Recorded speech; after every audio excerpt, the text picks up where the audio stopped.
Robert B. Reich, Supercapitalism, The Transformation of Business, Democracy, and Everyday Life.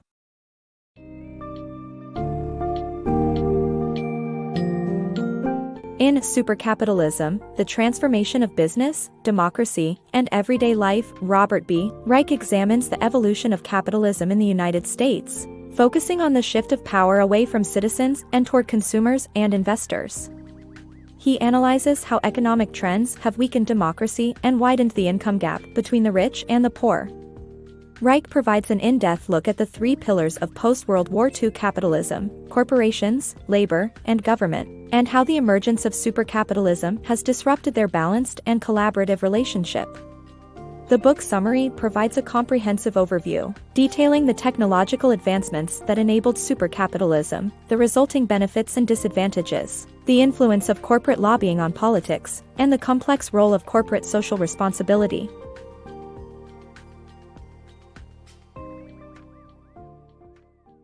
The Trade-Off of American Capitalism. American capitalism has been successful in creating wealth for individuals and companies alike. However, the shift of power away from citizens to consumers and investors has caused economic hardships which have unevenly affected all classes. The use of market interests rather than the interests of the population has hurt American democracy and increased inequality. Though consumers and investors have sway over corporations, citizens have lost their ability to influence government, causing a large divide between the rich and poor and a lack of confidence in the government's abilities. This is a dramatic shift from previous decades where a balance of trade unions, corporations, regulatory agencies, community organizations and political parties allowed for growth of the middle class and a reduction in income inequality. Thus, supercapitalism has caused a trade-off where Americans have gained in some areas but suffered in others. The three pillars of U.S. capitalism. Between the end of World War II and the mid-70s, the U.S. economy was sustained by three pillars: corporations, labor, and government. Corporations were dominant in each industry, investing their profits in plants and equipment, while managerial compensation was based on rank and seniority. Trade unions represented about a third of the workforce and negotiated uniform pay and benefits throughout a given industry. The government ensured that no one interest dominated the others, regulating monopolies and providing necessary services such as telecommunications, power, and transportation. Tax policies supported a broad defense program that included highways, education, market expansion, and direct spending on weapons and aerospace. Through these pillars, hourly workers received a big enough share of the economic pie to move into the middle class, consuming U.S.-made products rolling out of local factories. Strikes were rare, and production and profits were steady. These pillars worked together to sustain U.S. capitalism in its heyday. The cost of democratic capitalism. Democratic capitalism brought balance and a middle class, but it was expensive, inefficient, and favored corporate interests. CEOs saw themselves as corporate statesmen, putting their country's interests before stockholder gains. Return on stocks was mediocre, and products were lower in quality due to regulations and lack of competition. Companies like Walmart squeezed wages to drive costs out of the supply chain. The system of democratic capitalism achieved remarkable balance among different interest groups, benefiting society with productivity, profitability, stable employment, a broad-based middle class, and an upsurge in consumption of U.S.-made goods. Corporate leaders saw their roles as balancing all stakeholders' interests, from employees to communities to the nation. However, the economic perspective of democratic capitalism was costly and inefficient. Regulations, trade union power, and an uncompetitive economy led to high prices and reduced product quality, with mediocre returns on stocks. Investors had no say in CEO decisions. The system also favored the country's interests over stockholders' gains, and corporate leaders saw themselves as corporate statesmen. To drive supply chain costs down, companies like Walmart squeezed their suppliers' wages, and the stock market was almost insignificant to most people. Democratic capitalism's promises of balance and equality came at a high price, reflecting corporate interests over consumer interests. Cold War technologies and supercapitalism. The U.S. government invested in technologies such as the Internet, satellite communications, container shipping, fiber optics, and aeronautics during the Cold War era. These technologies paved the way for supercapitalism, enabling companies to develop supply chains, improve efficiency, and increase productivity. However, CEOs became more replaceable than ever under pressure to lower prices and increase profits. The market became efficient at responding to individual desires for better deals but failed to respond to goals that the society could achieve together. The pros and cons of supercapitalism. Supercapitalism has brought undeniable economic benefits, but it has also given rise to several problems. While investors are earning higher returns and consumers have access to better quality goods at affordable prices, some companies prioritize profits over values such as health and the environment. The book explores the impacts of financial deregulation on various industries and advocates for a renewed focus on balancing the needs of all stakeholders, including the public at large. Supercapitalism has fundamentally transformed the economic landscape.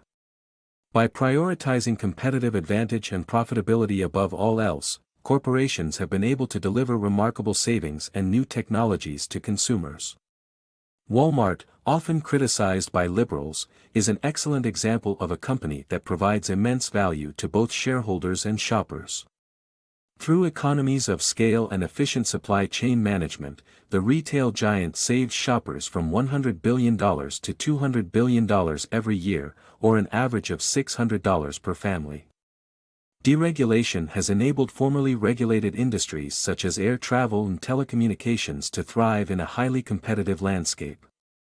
For instance, air travel cost $35 per passenger mile in 1962.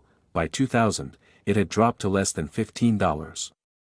Southwest Airlines alone has saved travelers $20 billion. Similarly, telecommunication costs have decreased by half or more, and people can now use Voice over Internet Protocol, VoIP, to call any country in the world for free. However, not everything about supercapitalism is rosy.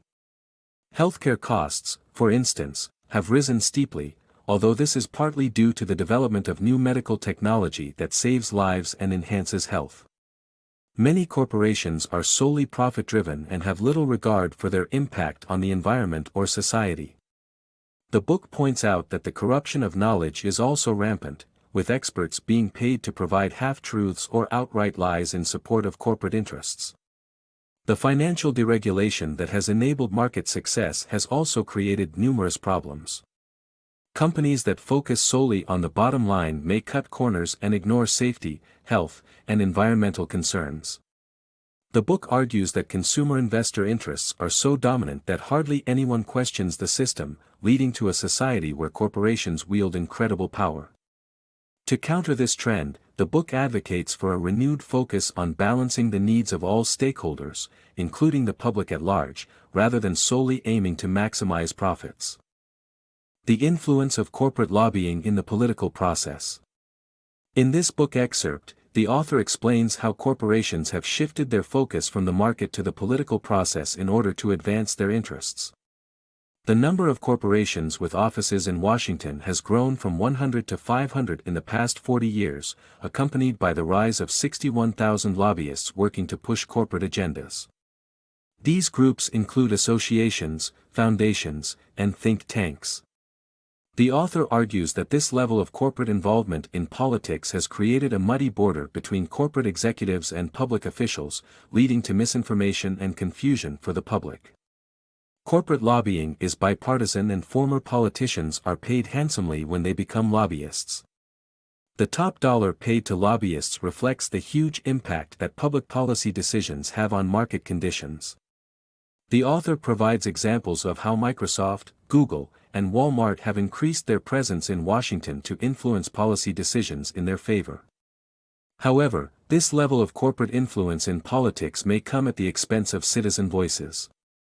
Trade unions have declined in significance, agencies that protect the public interest have been deregulated, and social justice issues are often understated due to the lack of organized constituencies as powerful as corporations. Overall, the author presents a compelling case for the influence of corporate lobbying in the political process and the impact it can have on society. The limits and marketing of corporate social responsibility. Many corporations pledge to pursue goals such as environment protection, humane treatment of animals, and elimination of child labor to become socially responsible. However, social responsibility has its limits and may endanger returns and increase production costs. Moreover, marketing of corporate social responsibility can mislead consumers, as exemplified by Ben & Jerry's selling high-fat desserts and Starbucks accused of preventing workers from organizing a union. Thus, companies need to be cautious with their social responsibility claims and ensure they align with their business practices and values. Balancing power. Corporations and democracy must exist separately, with clear boundaries and responsibilities. Corporations are not humans, and therefore should not receive the same treatment under the law. They should not be taxed, prosecuted, nor have their right to free speech coerced. Politics should be left solely up to people, with no interference from corporations. Lobbying done by corporations should only be allowed with the shareholders' consent. Citizens who contribute financially to organizations promoting political engagement should receive a tax credit. It is crucial for citizens to understand the boundaries between corporations and democracy to maintain balance and control.